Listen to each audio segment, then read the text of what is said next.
Assalamualaikum warahmatullahi wabarakatuh. Selamat pagi yang terhormat selaku dosen pengampu manajemen logistik Bapak Asep Kurniawan. Di sini kami akan mempresentasikan hasil diskusi kelompok kami yang beranggotakan Ajeng Mega Ayustina, Muhammad Catur Ibnu, Pena Lestari, Selvina Cahyani, Muhammad Sakti Kudratullah, Durrohtul Latifah, Ratnasari Dewi, Fauzan Aldi Febrian, dan Cantika. Baik, topik kali ini yang akan didiskusikan yaitu berjudul Analisis Jurnal Material Handling. Perkenalkan, nama saya Fauzan Aldi Febrian, NIM 1101101. Di sini saya akan menjelaskan mengenai pengertian material handling. Menurut As-Sauri 2008, dalam produksi terdapat bermacam-macam proses yang harus dilalui oleh produk tersebut untuk sampai selesai dan siap dikirim ke pasar.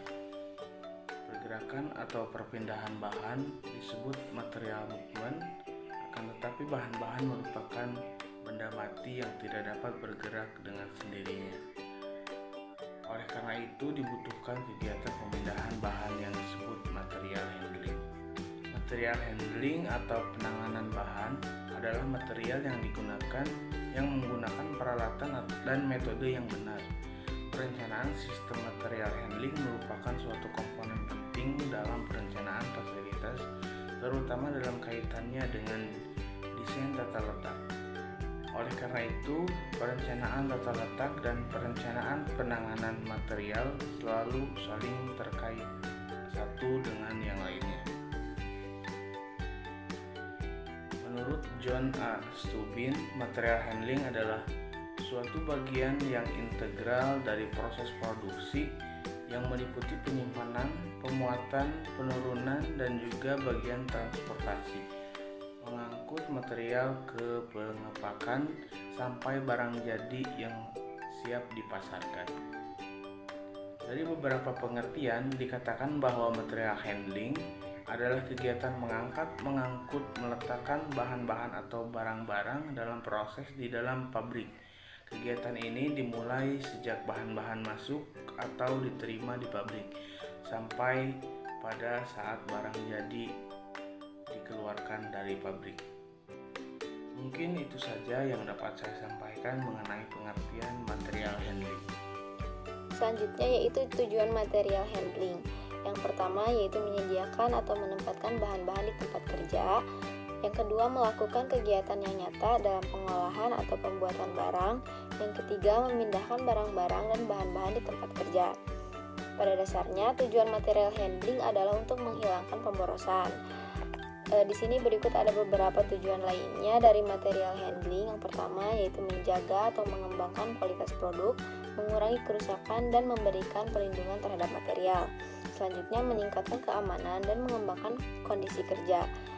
Selanjutnya, meningkatkan produktivitas, diantaranya material akan mengalir pada garis lurus, material akan berpindah dengan jarak sedekat mungkin, perpindahan sejumlah material pada satu kali waktu, mekanisme penanganan material, otomasi penanganan material. Selanjutnya, menjaga atau pengembangan rasio antara produksi dan penanganan material. Yang terakhir ada meningkatkan muatan atau beban dengan penggunaan peralatan material handling otomatis. Yang terakhir dari tujuannya yaitu meningkatkan tingkat penggunaan fasilitas seperti meningkatkan penggunaan bangunan, pengadaan bangunan serbaguna, standarisasi peralatan material handling, menjaga dan menempatkan seluruh peralatan sesuai kebutuhan, dan mengembangkan program pemeliharaan inventif.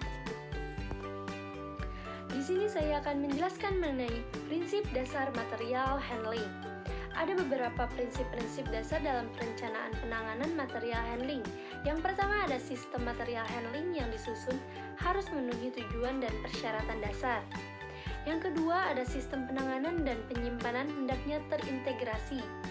Yang ketiga ada peralatan material handling dan prosedurnya didesain sedemikian rupa dengan mempertimbangkan faktor kemampuan manusia dan keterbatasannya.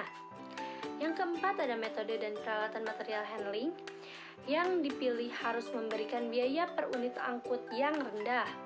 Yang kelima, ada faktor pemakaian energi dari sistem material handling dari prosedurnya harus diikut sertakan dalam melakukan justifikasi ekonomi. Yang keenam, ada pemakaian ruangan yang seefektif mungkin. Yang ketujuh, sedapat mungkin memanfaatkan gaya berat dalam memindahkan material dengan tetap memperhatikan keterbatasannya. Yang kedelapan, menggunakan komputerisasi dalam material handling. Yang kesembilan, dalam penanganan dan penyimpanan arus data harus terintegrasi dengan arus fisik material. Yang kesepuluh, urutan operasi dan tata letak peralatan harus efektif dan efisien. Yang kesebelas, standarisasikan metode dan peralatan material handling. Yang kedua-belas, mekanisasikan peralatan material handling untuk efisiensi. Yang ke-13, metode dan peralatan material handling harus mempunyai dampak minimal terhadap lingkungannya. Yang ke-14, ada metode penanganan harus sesederhana mungkin dengan cara mengeliminasi, mengurangi, atau mengkombinasikan gerakan dan atau peralatan yang tidak dapat diperlukan. Yang ke-15, ada metode dan peralatan harus bisa menangani berbagai kondisi operasi. Yang ke-16, ada metode dan peralatan material handling harus sesuai dengan peraturan keselamatan yang berlaku. Dan yang terakhir, ke-17, sistem material handling harus mencangkup jadwal pemeliharaan, jadwal perbaikan, serta kebijakan jangka panjang. Baik, di sini saya akan menjelaskan mengenai jenis peralatan material handling, di mana jenis ini terbagi menjadi 3, ada konveyor, lalu truk dan peralatan mobil, terakhir ada derek dan kerekan. Yang pertama, konveyor. Konveyor adalah suatu peralatan yang memindahkan bahan-bahan baik dengan arah horizontal maupun vertikal antara dua tempat.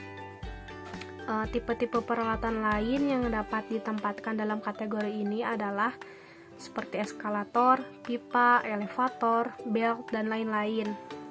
Karakteristik pertama adalah bahwa peralatan ini memberikan rute perpindahan yang tetap.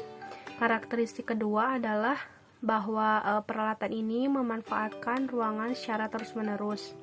Kedua, ada truk dan peralatan mobil, di mana kendaraan-kendaraan ini digerakkan dengan tenaga tangan, minyak atau listrik, dan mempunyai kemampuan mengangkut barang-barang dengan arah horizontal.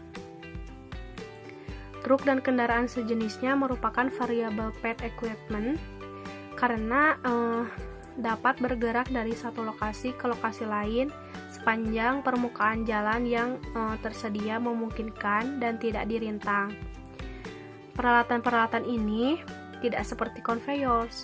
Nah, dalam hal ini pemanfaatan ruang secara tertentu secara intermittent. Lalu sebagai konsekuensinya, walaupun ruangan digunakan untuk kendaraan pada lokasi tertentu, namun ruangan tersebut bebas untuk penggunaan lainnya dari situasi tertentu, maka perusahaan menggunakan tipe peralatan penanganan bahan baku ini karena karakteristiknya yang tidak memerlukan rute tetap dan tidak memanfaatkan ruangan secara terus-menerus. Terakhir ada derek dan kerekan, di mana peralatan-peralatan ini dalam kondisi tertentu mampu memindahkan bahan-bahan secara vertikal dan lateral dalam ruangan dengan kepanjangan, kelebaran, ketinggian yang terbatas. Berbagai jenis peralatan ini dapat dipindah-pindahkan dari satu lokasi ke lokasi lain bila dinaikkan ke atas traktor, truk, atau kendaraan lainnya. Nah, derek dan kerekan ini bisa digunakan pada pekerjaan-pekerjaan seperti konstruksi, pengangkutan barang-barang berat dari tempat kerja satu ke departemen lainnya, serta pembongkaran kargo di dok-dok pelabuhan.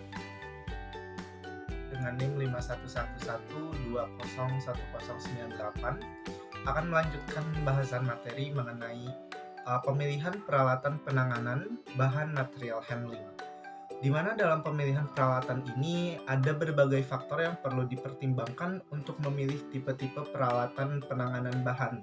yang akan digunakan dan berapa banyak setiap tipe yang akan diperlukan.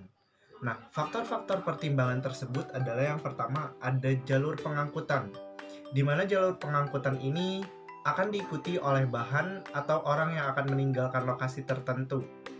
Bila jalurnya adalah tetap, perusahaan akan mempertimbangkan menggunakan conveyor atau fixed path equipment lainnya.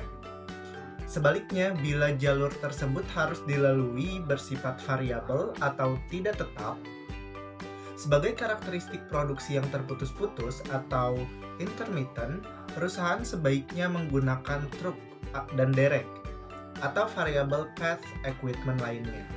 Nah, yang kedua ada sifat objek yang diangkut, di mana bila mengangkut orang-orang, peralatan seperti elevator, eskalator, dan bus adalah alternatif peralatan yang dapat dipilih. Nah, bila mengangkut bahan-bahan perlu mempertimbangkan tentang bentuk, ukuran, ketajaman, berat, dan juga daya tahannya. Yang ketiga ada karakteristik bangunan, di mana kapasitas beban lantai akan mempengaruhi berat peralatan material handling yang dapat digunakan. Ketinggian atap dan juga kekuatan tiang-tiang penyangga, penempatan lorong-lorong, dan juga ukuran pintu sering membatasi jenis dan ukuran peralatan yang dapat digunakan. Di samping itu, bentuk bangunan yang bertingkat memerlukan peralatan khusus seperti kayak elevator, juga sistem ventilasi mempengaruhi penggunaan truk-truk bertenaga bahan bakar.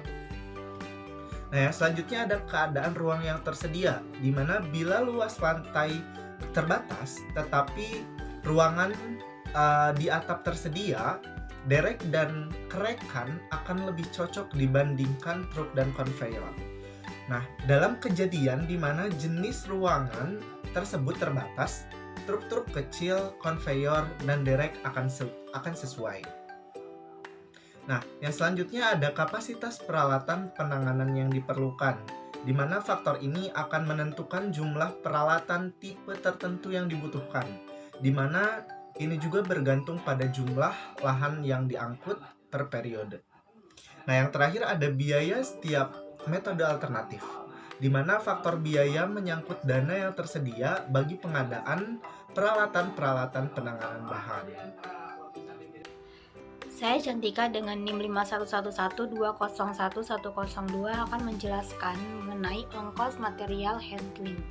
Menurut Batman 2008, tujuan ongkos material handling adalah menjaga atau mengembangkan kualitas produk, mengurangi kerusakan, dan memberikan perlindungan terhadap material.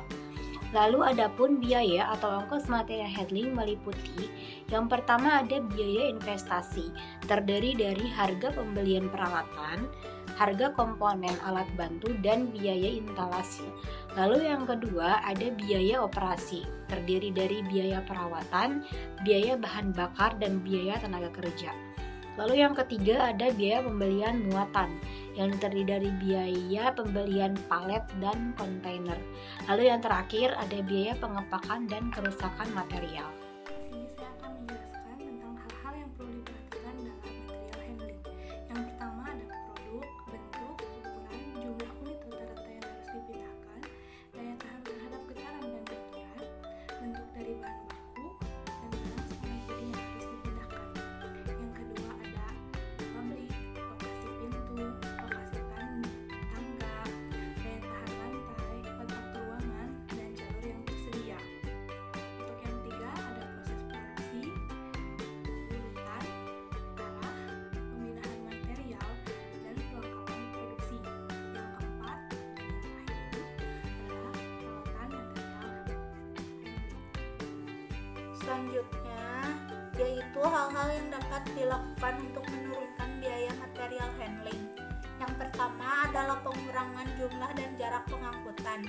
Hal ini dapat ditempuh dengan mengadakan perubahan terhadap layout. Kedua adalah pengurangan waktu yang dibutuhkan dalam pengangkutan bahan. Hal ini dapat dilakukan dengan mengurangi atau menghilangkan waiting time. Dengan melakukan penghematan terhadap waktu, maka akan terdapat penghematan berbagai macam biaya dan jadwal waktu pun dapat dipercepat. Penghematan waktu berarti menghemat alat-alat material handling secara lebih efektif. Pemilihan alat pengangkutan bahan harus dipilih agar biaya operasional dan biaya modalnya minim. Terdapat keluasan yang tinggi dalam pengangkutan bahan-bahan memiliki tingkat keselamatan yang tinggi. Manfaat material handling. Jadi material handling itu banyak memberikan manfaat kepada perusahaan. Banyak hal positif yang dapat kita ambil dari material handling ini. Yang pertama adalah penghematan biaya produksi, lalu penurunan biaya persediaan dan juga pengurangan untuk biaya persediaan itu sendiri. Lalu yang kedua ada ruangan yang dipakai itu menjadi lebih efisien serta meningkatkan produktivitas perusahaan. Yang ketiga ada pengurangan sisa afal. Afal itu adalah produk-produk yang tidak sesuai standar atau mungkin cacat atau gagal. Lalu yang keempat dapat menaikkan luas produksi. Yang kelima adalah peningkatan kondisi kerja karyawan. Dan untuk yang terakhir adalah distribusi menjadi lebih mudah atau akan lebih berjalan lebih baik. Distribusi material akan berjalan jauh lebih baik. Fenomena atau masalah. Perusahaan Y adalah perusahaan farmasi yang terletak di kawasan-kawasan industri Hyderabad, Peshawar di Pakistan. Perusahaan saat ini menggunakan troli sebagai peralatan untuk menangani berbagai jenis bahan yang digunakan, baik dalam produk farmasi. Namun, perusahaan menghadapi masalah saat menggunakan jenis peralatan penanganan material, seperti lebih banyak waktu yang dibutuhkan oleh pekerja untuk memindahkan troli tersebut. Lalu ada cedera akibat pergerakan melalui jarak yang jauh, lalu berkurangnya efisiensi pekerja karena pergerakan material yang berlebihan, dan lain-lain. Oleh karena itu, perusahaan telah memutuskan untuk mengubah jenis peralatan penanganan material untuk menghilangkan atau paling tidak mengatasi masalah ini. Baik, yang selanjutnya ada tujuan dari pembahasan isi jurnal atau tujuan dari jurnal tersebut, yaitu salah satu tujuan dasar dari perusahaan manufaktur adalah memilih sistem penanganan material yang efisien dan efektif, di mana untuk menghasilkan pemanfaatan tenaga kerja yang efisien, pengurangan biaya bahan bakar dan juga waktu dan harga produksi, serta peningkatan profitabilitas dan produksi pabrik, sehingga hal tersebut akan berpengaruh terhadap perusahaan manufaktur untuk bisa bergerak lebih baik lagi dan lebih efisien serta efektif. Kembali lagi bersama saya Fauzan Alifurian. Di sini saya akan menjelaskan ringkasan pemikiran atau yang disebut teori. Dalam dunia yang kompetitif saat ini adalah tugas yang sangat sulit dan kompleks untuk memilih satu alternatif dari rangkaian alternatif yang berbeda, terutama ketika datanya tidak jelas dan tidak tepat. Makalah ini berfokus pada penerapan salah satu alat pengambilan keputusan multi kriteria yang disebut Analytical Hierarchy Process atau AHP. Untuk pemilihan peralatan penanganan material di industri lokal dalam rangka mengoptimalkan sistem penanganan material. Kuesioner dikembangkan dan didistribusikan di antara para ahli, karyawan, dan pekerja yang bekerja di industri. Untuk tendensi sentral atau mean yang dihitung dari data digunakan sebagai input matriks pertukaran pasangan bijak. Pemilihan dilakukan berdasarkan 4 kriteria dengan masing-masing memiliki 3 subkriteria. Kesimpulannya, teknik AHP berhasil diterapkan untuk memilih peralatan penanganan material yang optimal dari 3 alternatif, yaitu forklift, ban berjalan, dan kendaraan berpemandu otomatis atau AGVs. Pemilihan berdasarkan pada 4 kriteria dengan masing-masing memiliki 3 subkriteria dan total 12 untuk semua alternatif. Hasil awal menunjukkan bahwa AGV alternatif memiliki dampak yang sangat positif. sebesar 40% terkait dengan semua kriteria dan subkriteria dibandingkan dengan dua alternatif lainnya, yaitu ban berjalan 31% dan forklift 29%. Jadi jelas bahwa kendaraan berpemandu otomatis atau EGP ini lebih cocok untuk menangani material di industri farmasi. Baik, selanjutnya saya akan menjelaskan mengenai metode yang digunakan dalam penelitian di dalam jurnal utama ini. Nah, metode dalam penelitian ini menggunakan kuesioner yang dibagikan langsung kepada 120 insinyur dan manajer terkenal yang bekerja di industri farmasi. Nah, umpan balik dari total 80 kuesioner diterima yang kemudian dianalisis secara statistik dengan ukuran tendensi sentral atau MEAN. Rata-rata dipilih untuk digunakan dalam pengembangan matriks berpasangan. Nah, data ini menjadi sasaran alat pengambilan keputusan proses hierarki analitik atau AHP untuk memilih peralatan penanganan bahan yang optimal untuk industri farmasi. Selanjutnya, populasi dan sampel yang digunakan dalam jurnal ini hanya para ahli, karyawan, dan pekerja yang bekerja dalam industri tersebut. Lalu di sini saya akan menjelaskan mengenai perbandingan jurnal. Yang pertama, jurnal penelitiannya merancang ulang manual material handling troli kursi ergonomis untuk mengurangi tingkat keluhan rasa sakit dan meningkatkan produktivitas kerja karyawan Banquet. Studi kasusnya Hotel Aryatuda Pekanbaru. Persamaan dari jurnal ini, pada kedua jurnal ini sama-sama ingin memberikan kemudahan bagi karyawan di saat-saat sedang bekerja. Lalu perbedaannya, jurnal pembandingan menggunakan metode flowchart dan juga dalam jurnal pembandingan pemindahan barang lebih banyak menggunakan tenaga manusia.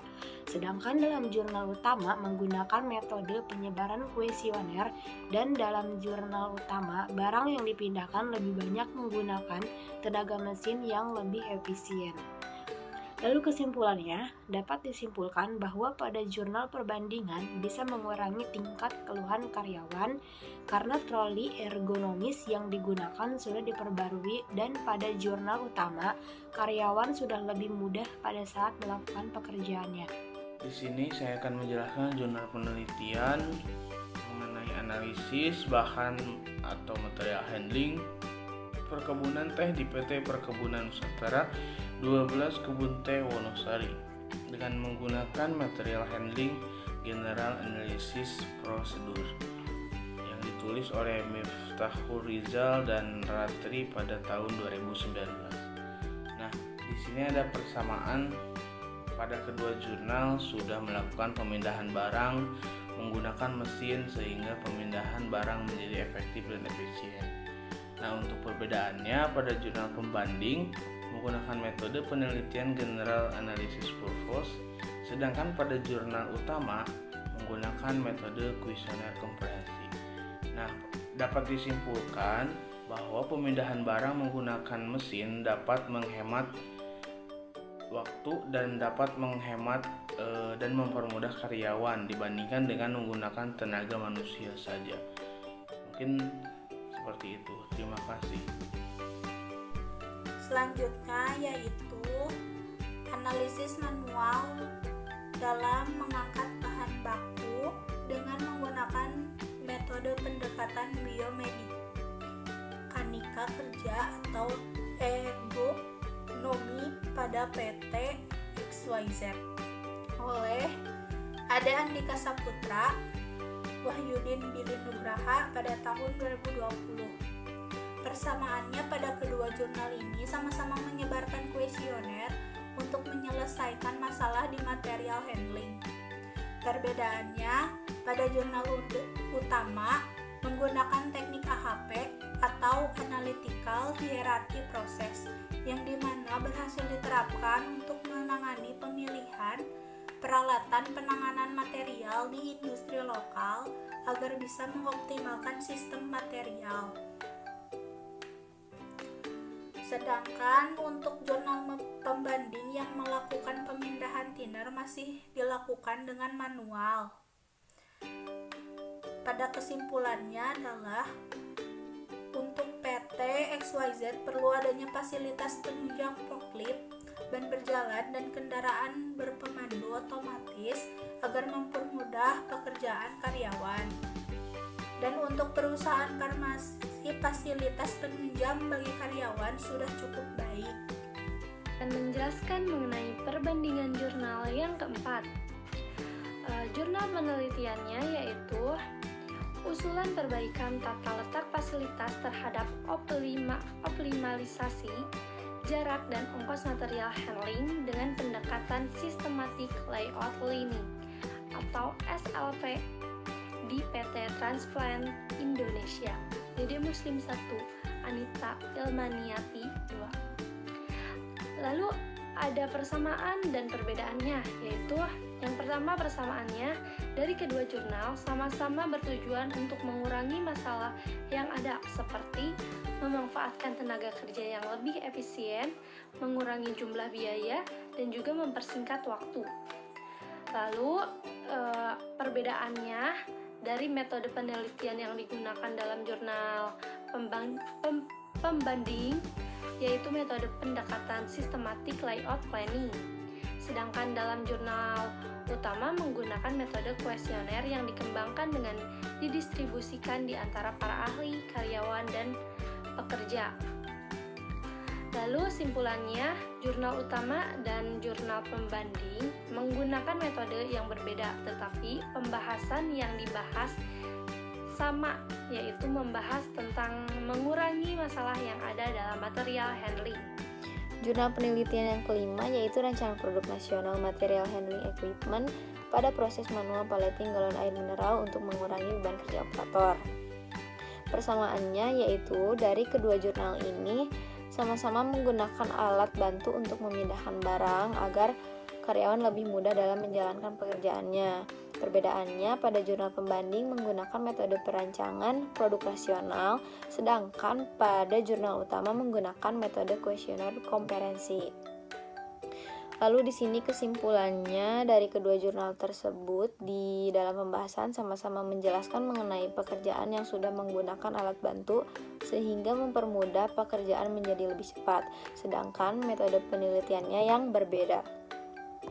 Baik, untuk nomor 6 perbandingan jurnal, analisa postur kerja manual material handling atau MMH pada bagian karyawan pembuatan blok rapid upper limb assessment atau RULA, studi kasus PT Asia Forestama Raya dari Muhammad Ihsan Handi, Muhammad Nur, Ahmad Masyari, dan Fajrilah Elsa Suheri.